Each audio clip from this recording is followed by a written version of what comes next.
Hello viewers, आप सबका स्वागत है फिनिक्स बी लीगल चैनल में। आज हम बात करेंगे पैतृक संपत्ति के बारे में, एंसेस्टर प्रॉपर्टी के बारे में। और क्या एंसेस्टर प्रॉपर्टी का हम बिना, जब तक उसका डिवीजन नहीं होता है, अनडिवाइडेड रहता है, तब तक हम क्या कोई उसका सेल, विल या गिफ्ट कर सकते हैं या नहीं कर सकते। आज इसी के बारे में बात करेंगे।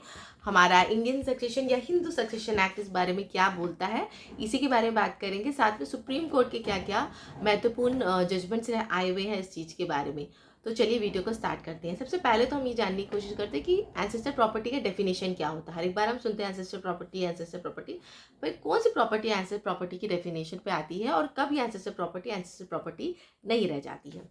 वेल, एंसेस्टर प्रॉपर्टी का जो डेफिनेशन है, अगर हम हिंदू सक्सेशन एक्ट भी देखें तो वहाँ पे कहीं पे डेफिनेशन का कोई क्लैरिटी नहीं दिया गया है एज सच एंसेस्टर प्रॉपर्टी का। बट अगर हम सुप्रीम कोर्ट के बहुत सारे जो केस लॉज है उस पर हम जाते हैं तो वहाँ पे एंसेस्टर प्रॉपर्टी का डेफिनेशन सुप्रीम कोर्ट ने क्लेरिफाई किया है। उस जजमेंट को मैंने यहाँ पे डाल दिया है, आप जाके पढ़ सकते हो। थोड़ा सा लेंथी है पर आप पढ़ सकते हो।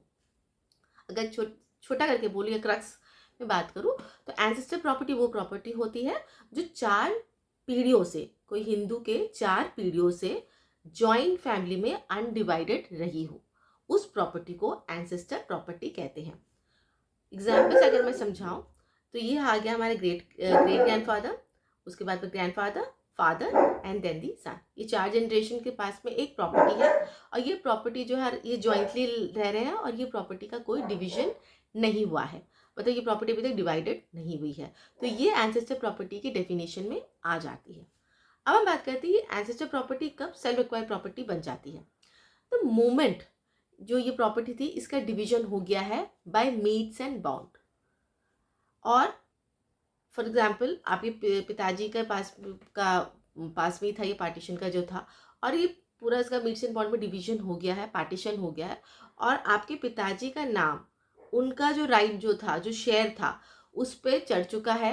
एक म्यूटेशन मतलब दाखिला खारिज हो चुका है, रिकॉर्ड ऑफ राइट्स बन चुका है, मैप बन चुका है जिसमें बताया गया है कि आप एक 1000 स्क्वायर मीटर ज़मीन थी, 200 आपका पिताजी का राइट उसमें आता था, शेयर आता था, वो 200 शेयर पे आपके पिताजी का नाम चढ़ चुका है, अलग से उसका मैप भी बन चुका है।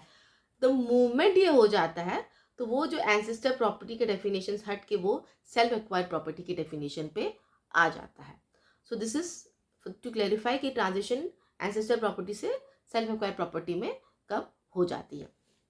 अब ये जो ट्रांजिशन का जो ही टाइम रहता है, ये टाइम जो होता है कि इस टाइम पे हम कोई और दूसरे तरह का ट्रांजैक्शन नहीं कर सकते हैं।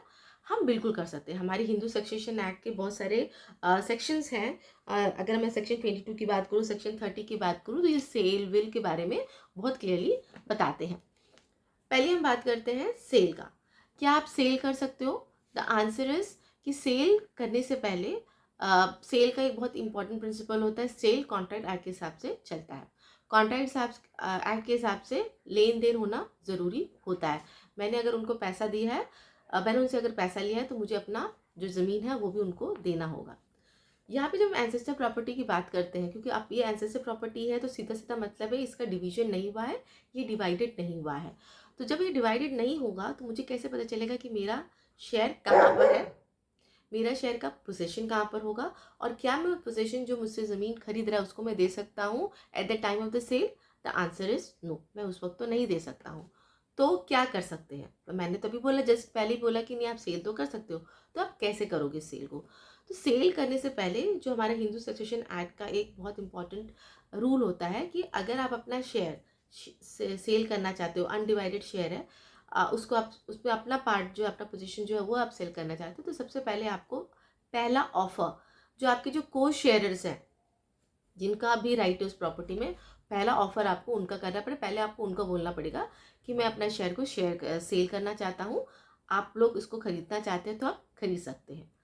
अगर वो बोल देते हैं, जो आपके को शेयरर वो बोल देते हैं कि नहीं हमें तो नहीं खरीदना है, तब आपको ये बोलना पड़ेगा कि मैं तो अपना शेयर सेल करना चाहता हूँ, आप लोग से मुझे नो ऑब्जेक्शन चाहिए।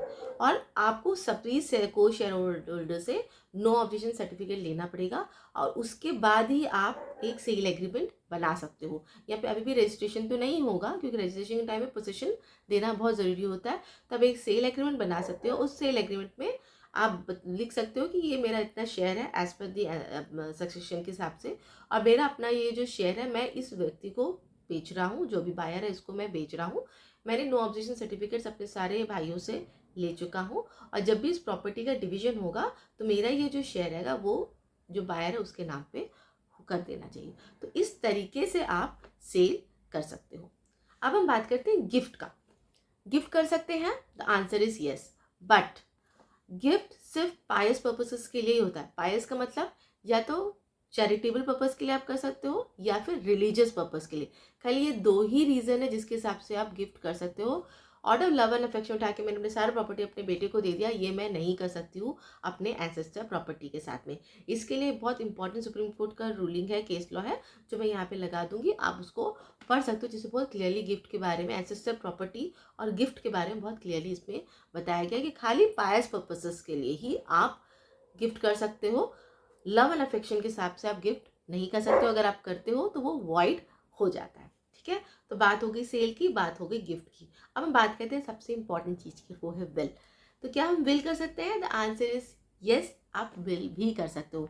इनफैक्ट विल का तो बहुत क्लियरली बोला गया है कि अगर एंसेस्टर प्रॉपर्टी का विल करते हैं तो वो विल अगर सब सेल्फ रिक्वायर्ड प्रॉपर्टी पे आ जाती है तो उस पर लॉ ऑफ सक्सेशन अप्लाई नहीं होगा। जिसको मैंने विल किया उस पर वो अप्लाई होगा। मतलब एंसेस्टर प्रॉपर्टी सबसे मेरे पास आया वो प्रॉपर्टी अभी तक तो डिवाइड नहीं हुआ, लेकिन मेरे पास है, और मैं चाहती हूँ कि ये प्रॉपर्टी मैं किसी थर्ड पर्सन को दे दूँ जो ब्लड रिलेटेड नहीं है।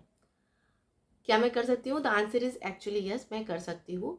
और अगर मैं ऐसा करती हूँ तो क्या लॉ ऑफ सक्सेशन में जो क्लास 1 के जो लीगल है ऑब्जेक्शन करेंगे? नहीं कर सकते हैं। That's what the law says. So will का भी बहुत इंटरेस्टिंग कॉन्सेप्ट है, लेकिन विल करते वक्त भी आपको एक बहुत इंपॉर्टेंट चीज़ का ध्यान रखना पड़ेगा। जब भी आप विल करो तो उस पर क्लैरिटी तो देनी होगी ना कि ये अभी भी अनडिवाइडेड प्रॉपर्टी, एंसेस्टर प्रॉपर्टी है।